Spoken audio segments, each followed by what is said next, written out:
Halo anak-anak hebat, selamat pagi, salam sejahtera untuk kita semua. Selamat berjumpa kembali di dalam pelajaran kita pendidikan agama Katolik kali ini. Nah, saat ini kita akan membahas materi tentang sakramen tobat, ya, pelajaran 12.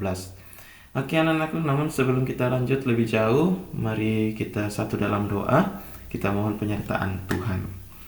Marilah berdoa dalam nama Bapa dan Putra dan Roh Kudus. Amin. Ya Tuhan, hari ini kami akan belajar tentang dosa, penyesalan dan tobat. Tunjukkan kepada kami belas kasih-Mu, agar kami dapat memahami dan menyadari berbagai kesalahan dan dosa yang pernah kami lakukan. Bantulah kami agar dapat menyesalinya, lalu memohon ampun dari-Mu, sehingga dapat memulai hidup baru yang sesuai dengan kehendak-Mu. Sebab Engkaulah Tuhan kami, kini dan sepanjang masa. Amin. Dalam nama Bapa dan Putra dan Roh Kudus. Amin. Nah, anak-anak sekalian, apa itu sakramen tobat?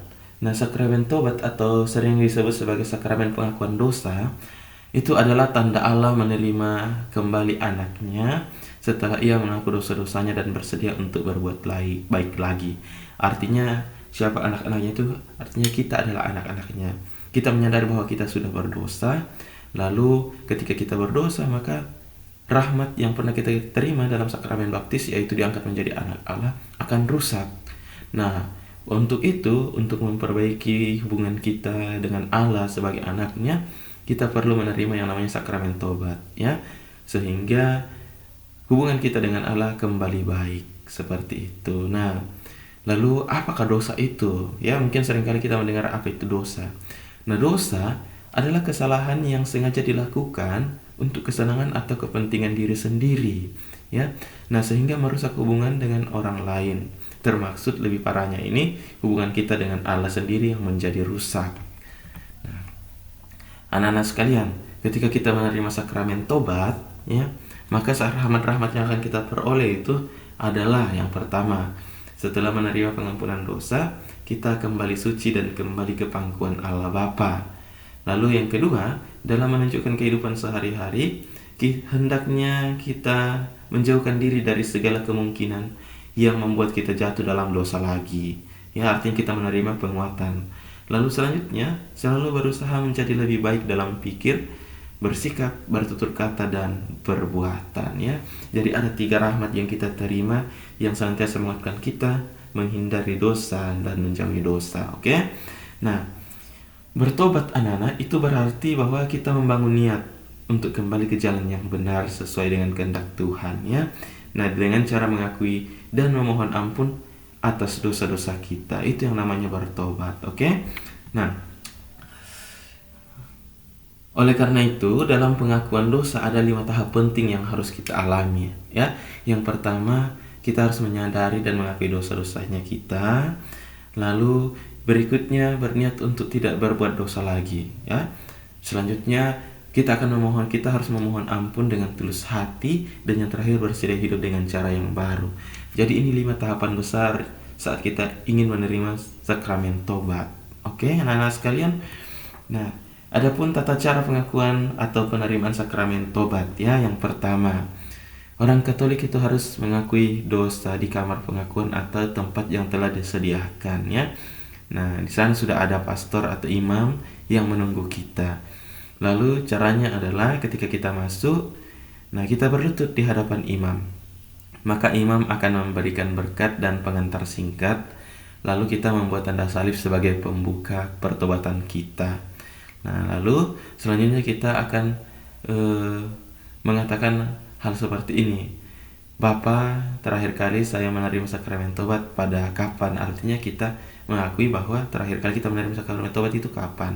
Apakah mungkin 1 tahun yang lalu? Maka kita menyebutkan berapa terakhir kali saya menerima sakramen tobat pada tahun lalu, misalnya seperti itu. Atau jika sakramen tobat yang kita terima itu adalah sakramen tobat kita yang pertama, maka kita mengatakan, Bapak, ini penerimaan sakramen tobat saya yang pertama. Lalu kemudian kita mengatakan lagi, Bapak, selama ini saya telah melakukan banyak dosa, oleh karena itu di hadapan Bapak saya mau mengakuinya. Dosa-dosa saya adalah, nah di sini kita menyebutkan semua dosa-dosa kita, ya. yang kita sengaja, yang tidak kita sengaja, yang mengganjal di dalam hati kita. Setelah kita menyebutkan semua dosa-dosa kita, maka kita melanjutkan dengan berkata, saya menyesal atas semua dosa-dosa saya itu dan saya mohon pengampunan serta penitensi dari Allah melalui Bapa. Setelah itu, maka imam atau pastor akan menasihati dan memberitahukan apa yang harus kita lakukan sebagai penitensi atas dosa-dosa kita. Selanjutnya, imam akan meminta kita mengucapkan doa tobat. Nah, doa tobat yang seringkali digunakan dalam sakramen tobat, ya, seperti ini doanya anak-anak sekalian. Allah yang Maha Rahim, aku menyesal atas dosa-dosaku, sebab patut aku Engkau hukum, terutama sebab aku telah menghina Engkau yang Maha Murah dan Maha Baik bagiku. Aku benci akan segala dosaku dan berjanji dengan pertolongan rahmat-Mu hendak memperbaiki hidupku dan tidak akan berbuat dosa lagi. Allah, ampunilah aku orang berdosa. Amin. Ya, nah seperti itulah doa tobat di dalam sakramen Ekaristi. Nah, ketika imam memberikan absolusi, kita harus membuat tanda salib, ya, mengucapkan kata terima kasih lalu keluar dari kamar pengakuan. Artinya hampir selesai pengakuan dosanya kita. Tetapi sebelum itu kita harus melanjutkan atau melakukan penitensi yang diminta oleh imam, ya. Dan kita doakan doa syukur atas pengampunan atas dosa-dosa lain yang sesuai. Oke anak-anakku sekalian, nah di akhir video pembelajaran ini Pak Guru memberi atau mengingatkan kita kembali bahwa dosa itu membuat hubungan kita dengan Tuhan dan orang lain menjadi rusak. Ya, kita saling benci, kita saling dendam. Lalu hubungan rahmat yang telah kita terima dalam sakramen taubat juga menjadi rusak. Nah, dosa membuat hidup kita tidak tentram dan tidak nyaman, ya. Itu dia. Ketika kita membenci orang, maka setiap kali kita melihat kita akan merasa iri, kita merasa dengki, ya, seperti itu. Lalu hubungan yang rusak itu perlu diperbaiki dengan sakramen tobat. Nah, dengan menerima sakramen tobat, maka hubungan yang rusak dengan sesama, terlebih kepada Tuhan, akan kembali baik, seperti itu. Nah, mengakui dosa atau kesalahan dan mohon ampun atau meminta maaf adalah cara yang baik. Oke? Sakramen tobat merupakan tanda bahwa Tuhan mengampuni dosa-dosa kita kalau kita sungguh-sungguh bertobat. Nah, gereja memberikan kita kesempatan untuk melakukan dan mengalami semua itu melalui penerimaan sakramen tobat. Oke anak-anakku sekalian, akhirnya selesai juga materi kita di dalam video pembelajaran kali ini tentang sakramen tobat. Semoga video ini bermanfaat dan berguna bagi anak-anakku sekalian. Sehat selalu, Tuhan Yesus memberkati. Sampai jumpa.